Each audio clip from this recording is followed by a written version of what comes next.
고린도 후서 우리 5장 7절요. 네.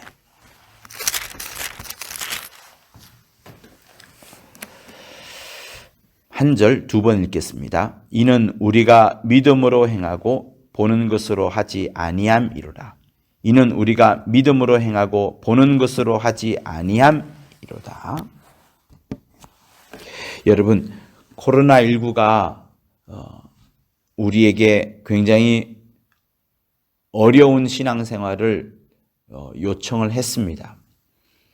함께 모이지 못하게 하였고 또 예배를 온전히 드리기가 어려운 그런 환경으로 우리를 내몰았습니다. 모이기를 패하는 자들이 어떤 자들의 습관과 같이 하지 말라. 말세 이런 일이 생길 것이다 라고 주님이 예식하셨는데, 말씀하셨는데 꼭 이대로 되어간 것처럼 되었기 때문에 코로나19가 어떻게 보면 우리의 적이요, 우리의 원수일 수도 있습니다. 우리의 방해자요, 우리의 대적자일 수도 있습니다.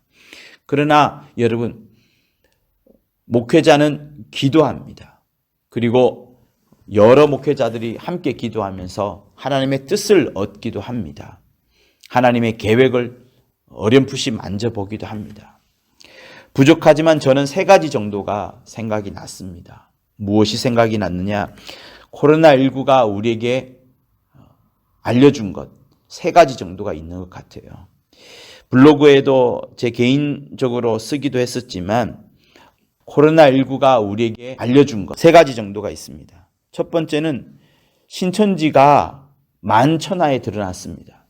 한국교회에 알려져 있던 신천지뿐만 아니라 정말로 그들이 몰래 잠입을 하고 추수꾼들의 역할을 계속해서 해왔었고, 오랫동안 은밀하게 기존 교회에 들어와 교회를 흔들고 이간짓을 하고 목자를 공개하는 그런 일들을 해왔음을 이번에 온 천하에, 한국 사회 전체에, 그래서 어떤 정치인은 그 사람들에 향하여서 특단의 조치를 취한 그런 정치인들도 있습니다.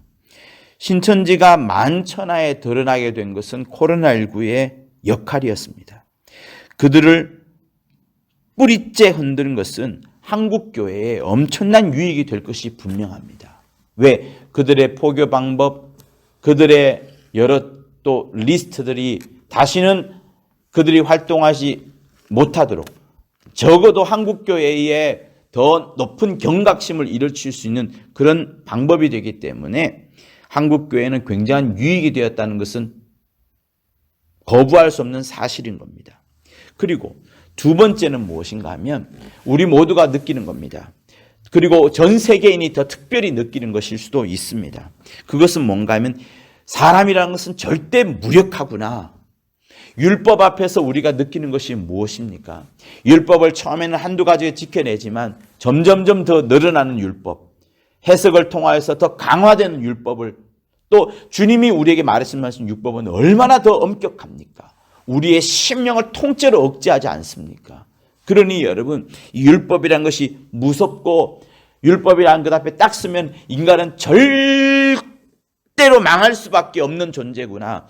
인간은 절대 무력하구나. 인간은 완전히 유약한 허수아비밖에 되지 않는 그런 존재이구나 하는 것을 아는 것이 율법인 것인데, 코로나19 앞에서 인간의 절대 무력하다는 것이 드러났습니다.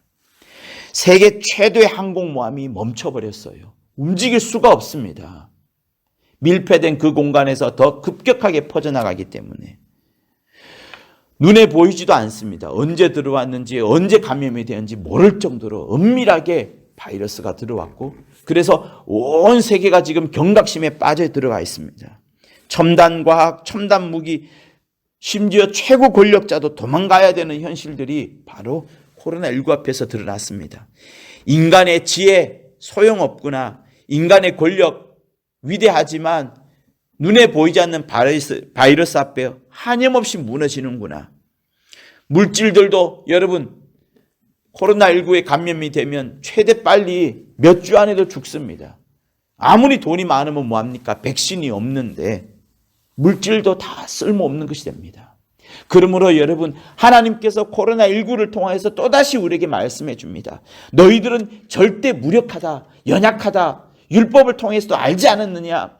나에게로 다가와라. 절대 전능자이신 천지 만물을 다스리시고 천지의 생사화복을 주관하시는 나에게로 다가와라라는 목소리를 지금도 내고 있는 것이 사실은 코로나19를 통하여서 주님이 하시는 말씀입니다.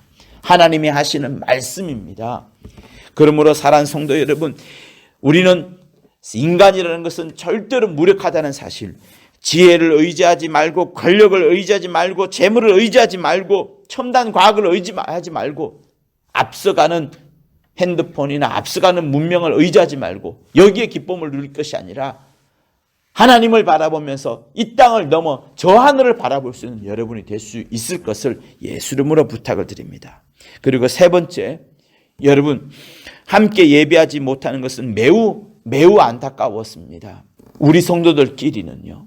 그러나 한국교회 전체로 봐보면 여러분 이 예배를 드리지 못했던 사람들도 있을 것이고 예배를 드렸던 사람들도 있을 것이고 또 예배를 못 드렸지만 그럼에도 불구하고 하나님과 여전히 교통하며 관계를 맺는 사람들도 있습니다.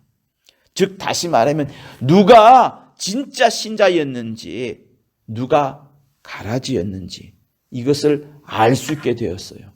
우리는 남을 판단하지 않습니다. 나 자신을 판단하라는 겁니다. 나 자신을 한번 보자는 것입니다. 그동안에 우리는 바쁘게 교회를 출석해 왔습니다. 그러면서 바쁘게 출석해 온 그것으로 우리 신앙이 많이 판단을 받았었고 간음이 되었습니다. 그러나 그것보다 더 중요한 것이 무엇이었어요? 주님과의 온전한 관계, 친밀한 관계, 온전하고 친밀한 관계가 매우 중요하다는 것을 이번에 확인하게 된 겁니다. 성도 여러분, 다시 한번 여러분에게 말씀드립니다. 주님이 우리와 온전한 관계를 맺지 못한다면 우리의 신앙생활은 다 헛것입니다.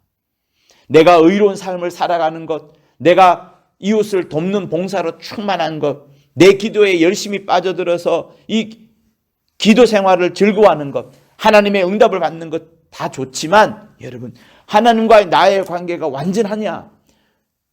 회개를 함으로 죄가 없는 상황에서 하나님과 영원히 교통을 하고 또 일상을 살아가면서도 성령의 인도함을 받으며 하나님과 교통하고 주님과 막힘이 없는 이 관계를 이루어가는 것이 정말로 소중한 겁니다.